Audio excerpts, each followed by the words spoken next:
Paulo anasemaje nini? Tusiangalie mambo ya Paulo kwanza, tuangalie walioleta habari za uchinjaji. Sura ya 5 aya ya 3.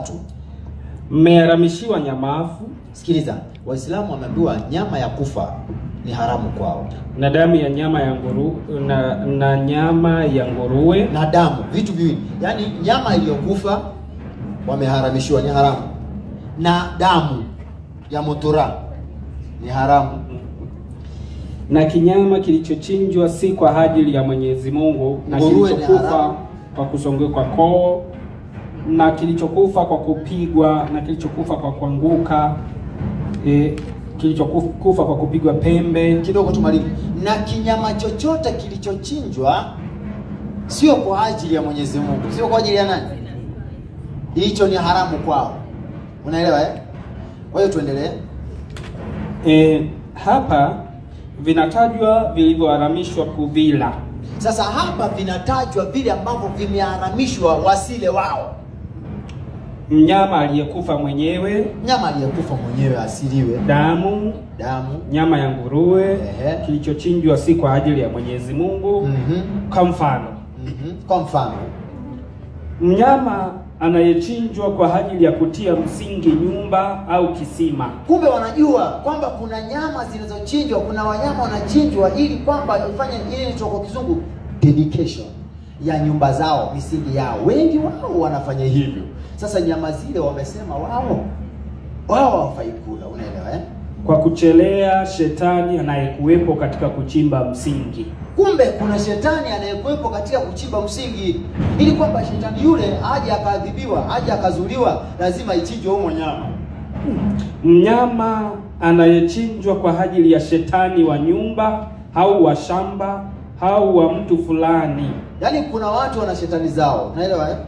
Na kuna shetani hizi zimegawanyika kwa vitengo kadha wa kadha kulingana na ulimwengu wa Kiislamu, ili asije huyo shetani akawadhuru hao wenyewe ikiwa hawatafanya hayo. Aise, unaona sasa tatizo, yaani wao wanamtumia yule mnyama kufukuza shetani. Ni nini hicho ambacho kinaweza kumfanya Muislamu atafute maarifa haya ya kumfukuza shetani kwa damu ya kuchinja? Mnyama anayechinjwa kuwa zindiko la mji kila mwezi au kila mwaka au la mwaka huu. Yanapozungumzwa mwalimu, itosha. Yanapozungumzwa maneno haya, si kwamba nazungumza hekaya za kubuni mambo ya kufikirika. Mwalimu, tuendelee kidogo. Mnyama anayechinjwa kwa ajili ya kukiuza harusi au aliyetoka safari, ili shetani ashughulike na mnyama huyo, asiwe na haja na kumdhuru huyo mtu wa harusi. Ushaona eh? Ushaona harusi hizo eh? Kumbe katika harusi haiwi harusi tu, kuna na kafara zinatendeka ili kwamba shetani apatiwe nyama yake kando, asije akashughulika na wenye harusi, akawa yuko kwa konake amefungiwa sehemu.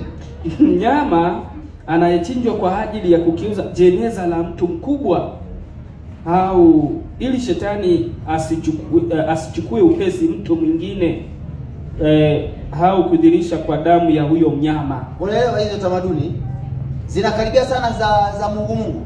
Ukiziona wewe zinakaribia za Mungu. Yaani kwamba mtu mkubwa amekwisha kufa. Sasa wanamchinjia mnyama shetani, ule shetani ajaye kunyemelea mwingine ile. Kwa hivyo kuzuilia kifo kwao sio kumtafuta Mungu. Kuzuilia kifo kwao ni kumpatia shetani chakula shibe, asije akahangaika na wao. Inastajabisha vile shetani atakula shibe ili kwamba asije akakuhangaisha tena.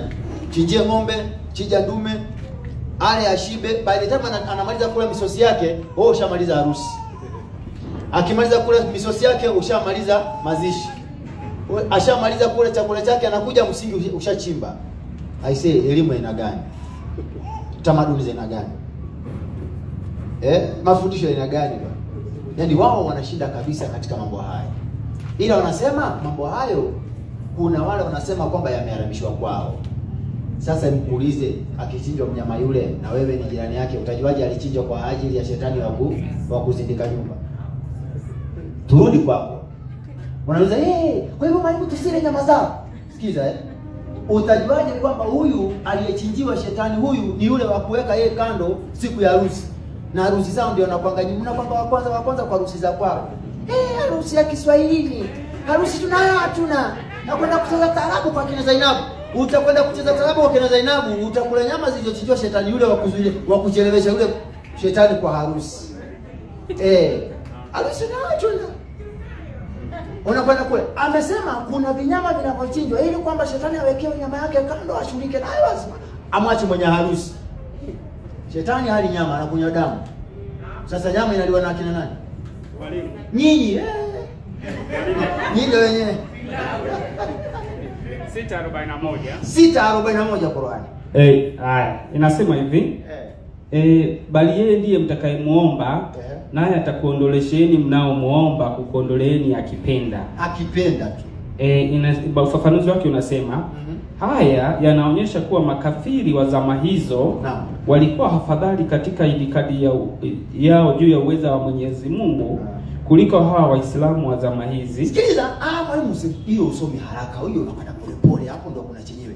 Kwamba inaonekana ya kwamba makafiri wa zamani walikuwa wako wima, walikuwa wana hekima, walikuwa wana utaalamu, walikuwa wamemcha Mungu wao kuliko hawa Waislamu wa zama hizi wanaoomba mizimu. Waislamu wa zama hizi wanaoomba. Sikiliza, tuelewane, asije akanimhukumu Muislamu yote. Makafiri walikuwa bora zaidi sama zao katika kumcha Mwenyezi Mungu na kutembea na, japo kwamba walikuwa wanatoa kafara na mizimu kwao, lakini inaonekana walikuwa afadhali, walikuwa wenyewe ni watoto. Sasa mababu zao waliokomaa kwa makafara na masadaka za ibada ya mizimu ni hao Waislamu wa sasa, si ndio Qur'ani imesema? Wanaomba mizimu na makaburi na majini. Waislamu wameshindanga kwa makaburini maombi, mizimuni maombi. Na mimi sijasema, Bible haijasema wala mhubiri hajasema, Qur'ani imesema. Huwa kila itikadi balaa ndipo wanaposhtadi kuwaomba hao wakamwacha Mwenyezi Mungu. Likiwa tatizo limewakumba ndio wanakuwa stadi, ndio wamebobea. Yaani ni kama mtu wa jimu. Ushapiga misimu au ushapiga umenyanyua mizani yako unasikia kimeanza kubobea. Unasema nasikia zinauma, unaambia kuondoa loko ya weight lift, rudi jimu tena, nyanyua leo. Kwa hivyo wamebobea. Vile wanaopata matatizo ndivyo wanavyobobea zaidi katika ibada za misimu, katika ibada za masanamu yao, katika ibada za makaburi. Waislamu wa sasa, si Qur'ani hiyo 12:106. Sura ya 12:106 Qur'an. Na wengi katika hao hawamwamini Mwenyezi Mungu isipokuwa na huku wanatia ushirikina. Sasa hawa watu wengi wao, napenda hiyo, rudi kieleweke, kamera ishike. Na wengi katika hao hawamwamini Mwenyezi Mungu isipokuwa na huku wanatia ushirikina. Hao Waislamu ambao Qur'ani imesema mababu zao ni bora, yaani mababu zao ni watoto kwa ibada ya mizimu. Baba kujua mababu zao wakifufuka leo watajua hawajui. Kwa sababu hawa walio sasa ndio wamebobea zaidi. Na haya katika ibada zao. Na haya hata hapa petu tunayo. Bwana. Japo tunafuata Uislamu, lakini tunatia ushirikina pia. Bwana, Sheikh Farsi huyo. Sasa Sheikh Farsi anasema, unajua ni Sheikh huyo. Yaani Sheikh na mimi ni tofauti, vyetu tofauti sana. Anasema na hapa kwetu Zanzibar, na hapa kwetu Dar es Salaam, na hapa kwetu majengo ya Nairobi, na hapa kwetu Mombasa, na hapa kwetu Lamu tunayo. Japo tunafuata Uislamu lakini ushirikina hapa na pale. Tunakwenda makaburini tukayaambia. Anajua wanakwenda, wanasema tunakwenda sisi wenyewe. Bwana. Nimezongwa. Ukinifungua nitaleta hapa pesa au kombe la halua. Bwana. Kaburi wapi hiyo maiti? Anasikia wapi hiyo maiti? Tosha. Wanakwenda. Unasikia vile tena maombi yao yalikuwa mazuri. Bwana, nimesongwa.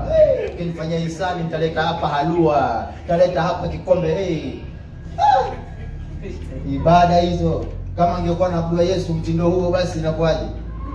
Basi swali la kwanza au mwalimu anataka kuongezea? Ngoja niongezee kidogo. Ongezea. Sura ya 2 aya 102. Sura ya 2 aya 102. Ibada za sanamu na nyama zilizotolewa kafara. Paulo anasema kuwa makini katika matendo. Unajua tena anazungumza kwa maneno haya. Alikuwa anajua. Inasema hivi. 102. Sura ya 2 ya 102. 102. wakafuata yale walioyafuata mashetani. Sasa wao Waislamu wakafuata yale waliofuata mashetani, wakadai kuwa yalikuwa katika ufalme wa Nabii Suleimani. Na Suleimani hakukufuru, bali mashetani ndio waliokufuru. Yaani hapa anaambiwa Waislamu walifuata tu yale mambo yalikuwa katika ushetani wao, wakizingizia kwamba Suleimani ndiye alifanya mambo hayo, lakini anakataa Allah Subhanahu wa Ta'ala. Anasema hapana, Suleimani yeye hakukufuru hata kidogo, ila mashetani ndio walikufuru. Wakiwafundisha watu uchawi waliokuwa wakiujua wenyewe tangu zamani. Hao mashetani wanaofundisha watu uchawi, na Qur'ani ndio inasema ambao uchawi huo mashetani hao walijua tangu zamani. Na uchawi ulioteremshwa kwa malaika wawili Harut na Maruti katika mji wa Babeli. Sasa hao ndio Qur'ani inasema kwamba malaika hao waliteremsha uchawi. Aisee, ukiona Mwenyezi Mungu, nilikwambia jana mimi kuna Mungu siwezi kumwabudu. Na tuelewanie hapo.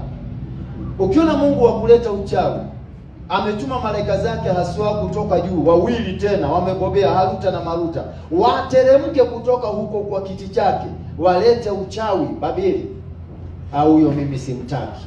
Wala malaika hawa hawakumfundisha yote mpaka wamwambia hakika sisi ni mtihani wa kumtazama kutii kwenu, basi usikufuru. Wakajifunza kwao, ambayo kwa mambo hayo waliweza kumfarakisha mtu na mkewe na mengineyo. Sikiliza, ukisoma ufafanuzi nasemaje? Inasema hivi, hao malaika wawili walileta uchawi wakamkufurisha mtu hivi. Suleimani aliyetajwa hapa ni Nabii Suleimani. Nabii Suleimani. Wayahudi wanamwitikadi Nabii Suleimani kuwa ni mfalme aliyepata ufalme kwa uchawi, si mtume. Uongo huo. Basi hawa wachawi wa Kiislamu. Basi na hawa wachawi wa Kiislamu. Sikia hiyo yani. Unaelewa?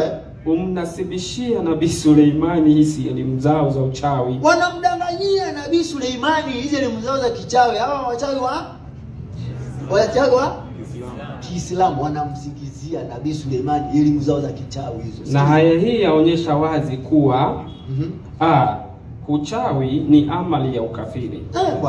Bwana. Kuwa mchawi hawezi kumdhuru mtu ila kwa idhini ya Allah. Wapi bwana? Allah yani amemtuma Allah. Unajua hapo ndio nampendea Allah. Allah anaamua kufanya jambo ambalo si la kawaida. Anahakikisha ametuma malaika wangapi? Wawili. Haruta na Maruta, sawa? Wameshuka na uchawi wao. Alafu Allah Subhanahu wa Ta'ala anajua ni nani wa kumvamia na uchawi huo. Kuna watu ambao uchawi huwezi kuwazuru. Kwa mfano mimi, anajua Allah Subhanahu wa Ta'ala kwamba mimi nikiwezekana. Kwa hivyo anajua ni nani anatuma hawa malaika kwao. Unajua kwa sababu gani Allah hawezi kunizuru? Kwa uchawi wake. Anajua, ndio maana hajatuma hao mashetani pande yangu. Sawa, amewatuma huko kwa Waislamu na kwa washirikina wenzao. Kwa sababu katika Hesabu 23 maandiko yanasema 23 kuna uchawi utanawili juu ya nyumba ya Yakobo na Israeli. Amen. Na mimi ndio mwenyewe. Anajua Allah Subhanahu wa Ta'ala anachezea wapi? Chezea upande wangu. Yehova ashazungumza hakuna uchawi wala uganga. Unaelewa? Kwa hivyo hiyo kwanza ni tofauti kubwa zaidi baina ya Allah na Yehova. Kwamba Allah ni tofauti na Yehova kwa sababu Allah akatuma wachawi na anawafanya wachawi hao malaika zake hao wafanye kazi kwa idhini yake, lakini Yehova anasema hakuna uganga wala uchawi utanawili juu ya nyumba ya watu wake. Kwa hivyo anapinga, na anasema tena katika andiko lingine, wala asiruhusiwe mchawi kuishi. Na mwalimu, kuna jambo hapo pia, kwa sababu Muhammad alirogwa huyo Muhammad alirogwa haswa kwa idhini ya Allah Subhanahu wa Ta'ala, kwa sababu wale wachawi wawili wameleta uchawi wala malaika. Labda ngoja nitafute ushahidi. Tafuta ushahidi. Haya, swali la kwanza, mwalimu anatafuta ushahidi. Swali la kwanza. Kuna swali la kwanza? Nataka kuchukua maswali manne kwanza. Swali la kwanza. Nafikiri hiyo yani tumemaliza. Asante. 1 2 3, hayo ni matatu. Manne. Haya, wacha nianze na wazungu wanasema ladies first, men in front. Bwana asifiwe sana. Ladies first, men in. Kwa hivyo my brother uko in front. Okay, thank you. Asante. Wakati ninapoenda when I go to reach out for the Muslims. Yes. And let me say that maybe I found them on the table. Then is it allowed that I can dine with them? Dine with them. Is it allowed that you can dine with them? First question. Before even or even after sharing? Sawa sawa. After sharing or before you share, unawapata wanakula chakula chao, je, inaruhusiwa ule na wao? Nauliza hivyo kwa sababu nataka kujenga uhusiano na urafiki wa karibu. Hiyo inaeleweka kabisa. Hiyo inaeleweka. You want to flood them with love, I mean it's allowed. That hiyo question imechukuliwa tayari, tumeinukuu kwa software. Swali lako. Before you forget how you can ground them. Jesus calls himself the Son of Man in the Gospels, and if a Muslim comes to you and challenges you with that question, would say Jesus is the Son of God, yet he himself calls himself the Son of Man. Yes. How do you answer that? How do you answer that one? Son of Man? Son of God.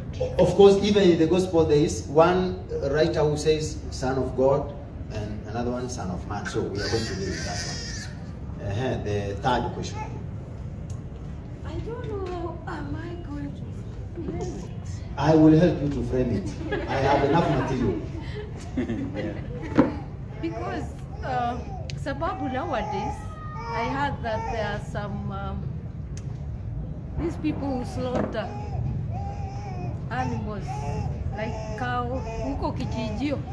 Nilisikia tuliongezewa hawa ndio waende wanaobea hizo nyama. Saa na vile mwalimu amesoma kuhusu hizi nyama zinatolewa kafara.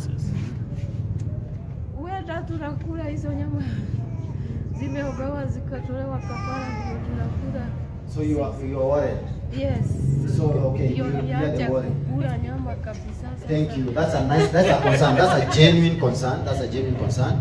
There was your question. I was just wondering what yes. Mwalimu has just spoken about. Yeah. So, is it witchcraft really, or is it ni mambo ya ushirikina na uchawi? Kwa Muislamu halisi anajua hii maneno yenye tunasikia saa hizi iko kwa kichwa yake, ama anaelewa, ama tu ni mambo tu yenye inasomwa tu, kama vile wengine wanasema Biblia ni kitabu ambacho tu ni stories. Asante. Yako nitajibu, hata yako ndio itaanziwa.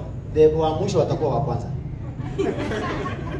Unaona hiyo tulikuwa tunasoma? Si Bible. Tumesoma kwa Quran.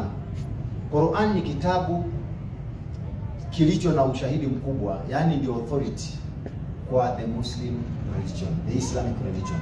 So whatever that we have read, everything that we read it's in there. So the undoing, and I'm saying the undoing is that most of them, in fact, they are unlearned. They don't care, they don't know. You see, they are just Muslims by name and by dressing, go to the mosque, come back, recite a few verses and go away. But those are realities and truths that are found in their own books. The Sunnah, the Hadith, and even the Quran, as we have just read, it is full of those evidences. So, yule asiyejua ni ajui, lakini wengi wanajua. Kama imekufikia wewe umejua, unafikiri hatujawafahamisha wenyewe? Tumewafanyisha, sio?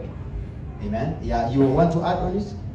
Yesterday, remember, I was asking about this thing of Tawheed. Yes. The concept of Tawheed. When they say that it's only Allah who forgives sins, yet Muhammad said is that stone in Mecca that forgives their sin. Isn't that shock? That's it. So this thing, concept of Tawheed doesn't make sense. It doesn't make sense. One, it actually doesn't make sense because Muhammad says the stone forgives the sin. Forgives. And yet Allah says He it's forgives. only Allah who It is only Him. So that confusion, unless and until we bring this to their attention, sometimes they don't know it. They don't read. How many Christians do you know that go to church? How many of them do you know that go to church? Many of them. Is any of the Christians that you know, Christians meaning a person who is not a Muslim and not an Indian, is any of those Christians aware of a scripture that says The afflictions of the righteous are many, but the Lord will deliver them from all of them, and he will protect their bones. Not one of them shall be broken. Kila Mkristo anajuanga hiyo? Anajua hiyo? Do they know? Okay. Are all Christians able to understand Habakkuk chapter 2, which says, amelaniwa ampatiaye mwenzake pombe akalewa. Wakristo wengi wanajua hiyo? Wewe ulikuwa unajua hiyo? Umejua leo? Kwa hivyo kuna uwezekano Waislamu pia kuna mambo mengi hawajui. Inahitaji kusoma. Amen. Yes.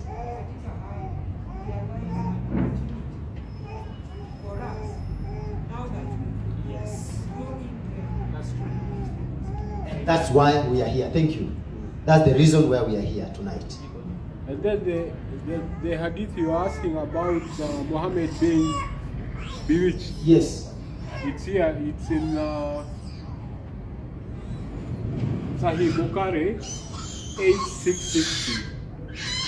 Anasema, Naisha narrated, a man called Labid bin Al-Assam from the tribe of Bani Zarik worked magic on Allah's apostle until Allah's apostle started imagining that he had done things he had not really done.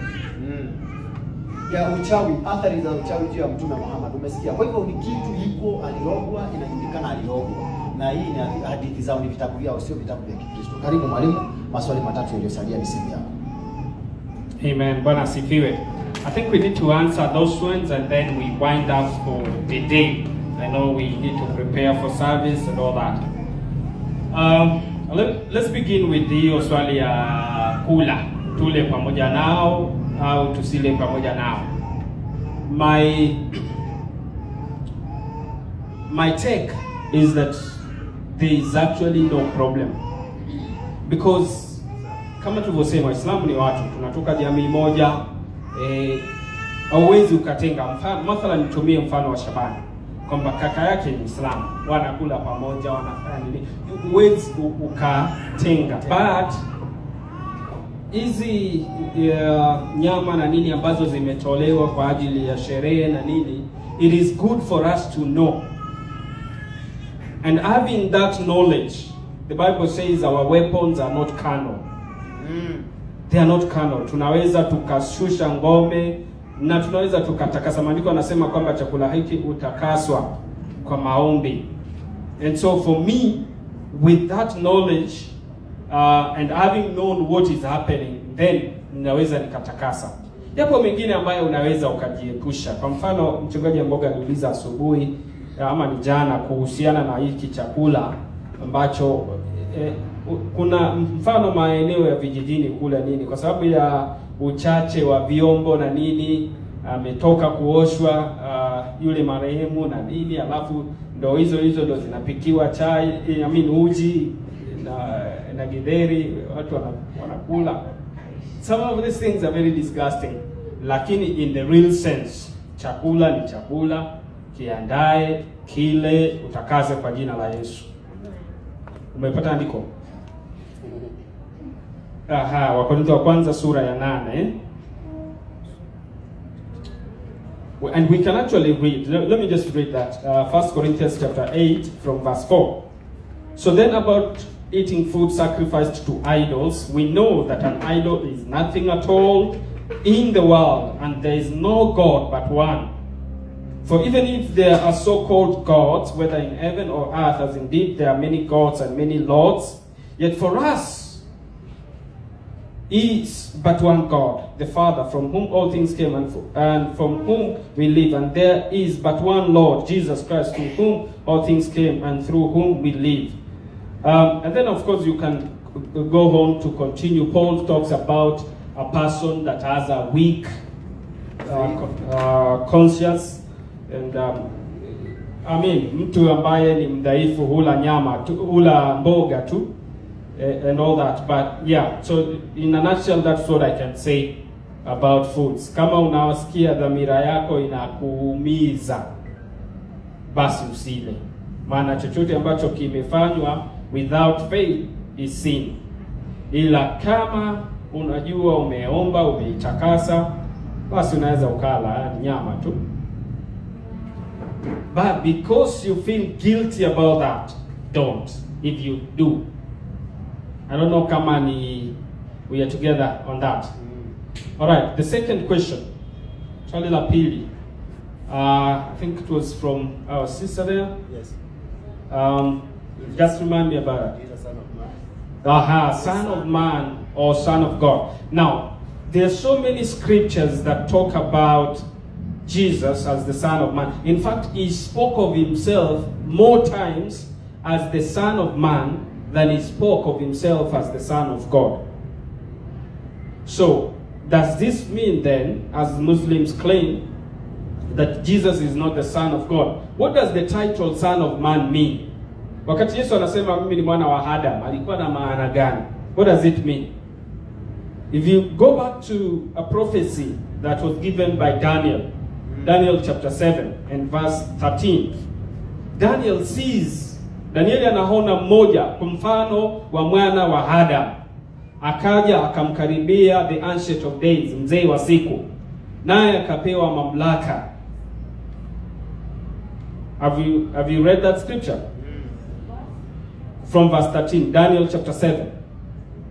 And you realize huyo ambaye is the Son of Man that was given authority over all nations and given powers and authority and dominion is actually talking about Christ, the Messiah.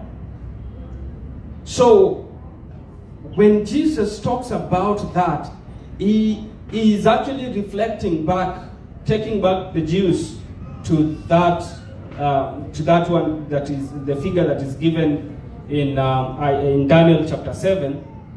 So that title is actually a title of divinity. It's a divine title. Ndio maana it was very distinct. You see, there are two things ambayo liko wazi katika Biblia. Kwamba Yesu alikuja na akawa mtu. Akawa mwana wa Adam. Akawa Adamu wa pili. That is plain scripture. Na watu wengi wanashindwa kuelewa those two concepts. The concept of his humanity and his divinity. Alikuwa ni mtu kweli. Hakuwa ni spirit. He was fully human, and that's why he is able to save us, because he was like one of us. The Bible says he did not take the form of an angel, but he took the form, alichukua mfano wa mzao wa Ibrahimu. Hayo Biblia inatuambia nini? Wafilipi sura ya 2 aya ya 5 hadi 11 ni maandiko ambayo nayapenda zaidi. Anasema iweni na nia hiyo hiyo ndani yenu, ambayo pia ilikuwa ndani ya Yesu Kristo, ambaye yeye mwanzo alikuwa yuna namna ya Mungu, bali ya kuona kule kuwa sawa na Mungu kwamba ni kitu cha kushikamana nacho, bali alijifanya kwamba hana utukufu, akatoa namna ya mtumwa, akawa na mfano kama mwanadamu. Tena alipoonekana na mfano kama na mwanadamu, alijinyenyekeza mpaka mauti, na mauti ya msalaba. Kwa hiyo Mungu sasa, the Father, amemwadhimisha na akamkirimia jina lipitalo majina yote, ili kwamba kwa jina la Yesu kila goti lipigwe, la vitu vya duniani, vya mbinguni, na kila ulimi ukiri kwamba Yesu Kristo ni Bwana, kwa utukufu wa Mungu Baba. So he emptied himself. He made himself of no reputation. That means he had reputation. He had glory, but he emptied himself, taking the form of the son of Adam, taking the form of one of us. That's why when he has finished his ministry, John chapter 17, anaomba, anasema, na sasa Baba, unirejeshe utukufu ule niliokuwa nao pamoja nawe kabla ya misingi ya ulimwengu kuwepo. Sababu ule ndio utukufu aliouweka kando, akaja na kutoa asili ya mwana wa Adam, akawa ndiye Adamu wa pili. I wish we had time to talk about the first Adam and the second Adam. The first Adam was breathed into, na akawa nafsi iliyo hai. The second Adam is a life-giving spirit. That's what the Bible says in 1 Corinthians, and you can read that. So yes, so that title does not negate him to a human being, a mere prophet. That actually title is divine. I want to answer the last question first and then we see. Mwenyekiti wangu nikumbushe swali la mwisho. Nimejibu hayo mawili ya vyakula na wanyama. I think it was Angela. Ilikuwa swali lako lako ni la vyakula. Vichinjio. Okay, I think should we worry? Should we worry about that? I think they're related with the first question that we answered. Yes. For me, I do not worry anymore. Nikipata nyama na itakasa kwa jina la Yesu na kula. Si maandiko yanasema chochote mfanyacho kwa matendo au kwa neno fanyeni kwa jina la Yesu. Kichinja kwa jina la Yesu. Everything. But now that we know, as I said earlier, now that we know what happens, tukijua kwamba huyu mnyama Dagoreti alichinjwa, akaelekeshwa kibla, akatolewa kafara kwa Mungu wa mji wa Maka, nifanyeje? I can pull down that in prayer. Naweza nikatakasa hile kwa maombi. Thank God, because in the days of ignorance you didn't know. But now you know. So when you wake up in the morning, you can pray. Pray. Surely, if you cannot do anything else, just pray. Of these last 2 days ambazo tumejifundisha, if there's nothing you can do, kindly pray. Pray, because God is saving the Muslim world. Because God is saving them through dreams, through visions. God is bringing them. And you interact with many Muslims. You will hear, mimi hakuna mtu aliyenihubiria Mungu alinifanyia hiki na hiki. And God is doing. God is healing people. Sometimes we think that He doesn't do. I have a friend, her name is Zainab. You know how God healed her? She was just watching TV. Akaona mhubiri, I believe it was Benny Hinn, if I'm not wrong, kwa runinga akisema kwamba nyosha mkono wako kwa runinga, and she did that, and she believed God would heal her. And you should see how she was at the last stage of HIV. Like she was just but bones. God healed her. Hapo kwa sitting room.